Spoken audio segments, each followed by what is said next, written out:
this is Safina and welcome back to my YouTube channel. I know it's been a minute. There has been a lot going on, but just to give a quick update, your girl is engaged, but that's another video for another day. I'll make a video on that soon. I wanted to make a quick video and the topic is walking by faith and doing something scary for God. One of the big faith moves that I took in 2021 was I moved to Dallas. I packed up my car. I felt God leading me to Dallas and I did it. And it has been an amazing journey. It has been a very tough journey. I'm not gonna lie, it's not like I moved and the floodgates of heaven opened up. It was very, very difficult. I had experienced a lot of pain in 2021. You know, my father passed away in June, and then a month later, one of my best friends passed away as well. And you know, it's just been a journey of hardship and trial, but there's also been some really amazing things that have happened. And it's been a little bit of both. And so I wanted to just encourage some of you guys who are in that season or about to enter that season and you just don't know yet, where God is leading you to do something tough. Whether it's quitting a job, moving to another state, leaving a certain church that maybe you grew up in, whatever it is, it's difficult and it's hard and it's very, very, very scary. So I wanted to leave or talk about just a couple of tips and things that I've learned along the way that hopefully you can use in your journey of taking that scary step. Number one thing is the circumstances will not be perfect. So let's just be real, right? Whenever you're taking,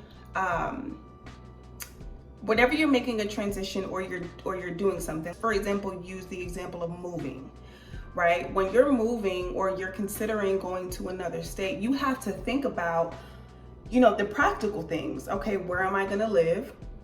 How am I gonna get there? I need a job because I'm gonna be able to, I need to be able to pay for rent.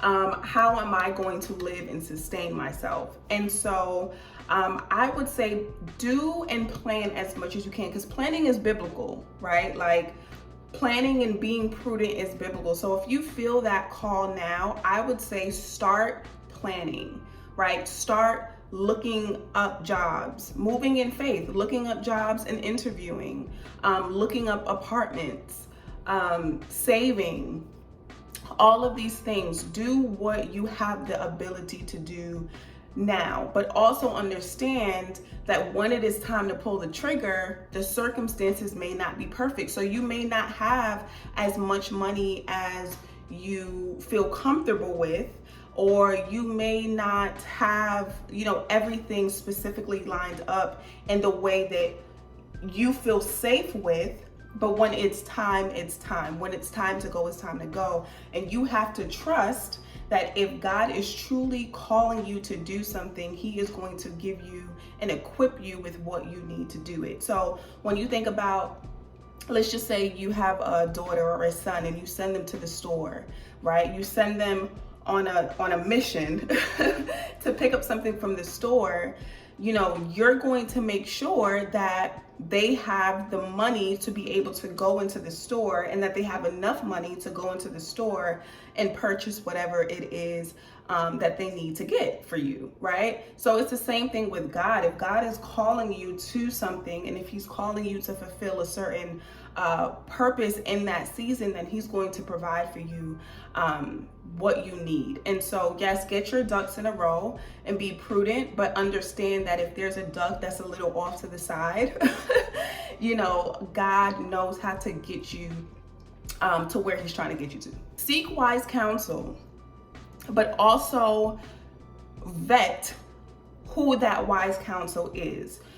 Friends and family are not always wise counsel, and it's natural for us to want the support of the people closest to us, or people who we grew up with, or people who we've been friends with for a really long time. But you also have to evaluate what place they're speaking from, because everybody's not speaking from the Spirit. Everybody is not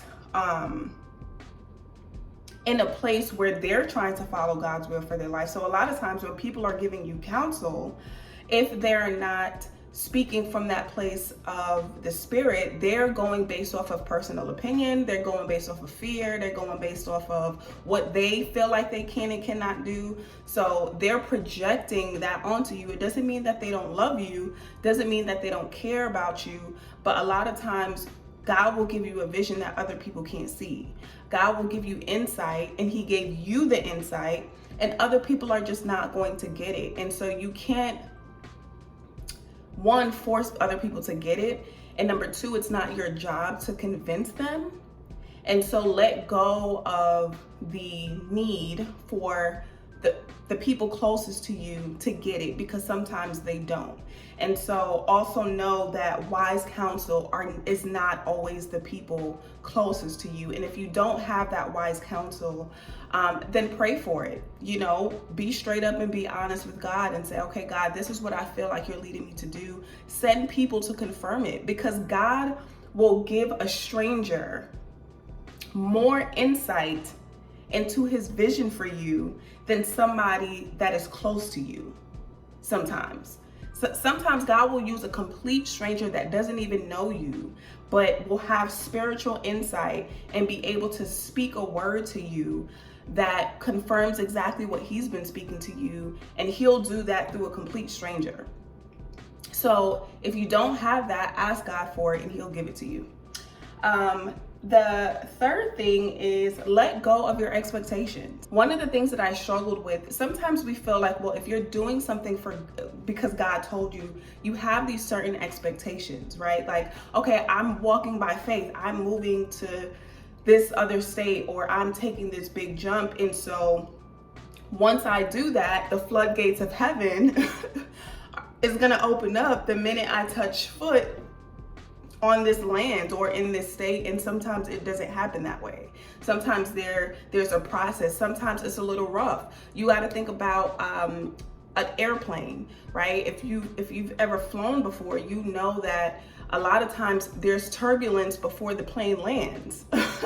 It gets a little rocky. And so understand that it may not be perfect. It's not, the floodgates of heaven may not open up, or you may not see the fruit of the faith move that you just made immediately, but eventually you will with time. And so trust the process of what God is doing, because God is strategic, God is purposeful, and every single thing that God tells us to do is for a reason, whether we see it or not.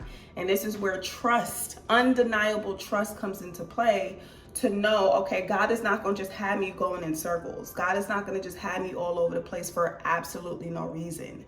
It's something that God is trying to do in me, or around me, or through me. And this is why He's leading me in this direction. And though I can't see it immediately, or though I may not understand it, I trust the God who's leading me. Those are my 3 things that I have learned, and that I hope you take with you, and that have helped me as I walk through this journey of faith. Oh, and I do want to let you guys know that I started a newsletter, which I'm so excited about. It's a newsletter that is going to go out every Monday. It's going to be your weekly word. It's completely free, so you can just sign up. I'll leave the link down below where you can sign up. And then I also have some really cool stuff coming up as well. Don't forget to buy my book, Church Girl Culture versus Christ. And it's a raw conversation on faith, purity, culture, and cosmetic Christianity. It's super dope. So yeah, thank you guys so much for watching, and I'll see you in my next video.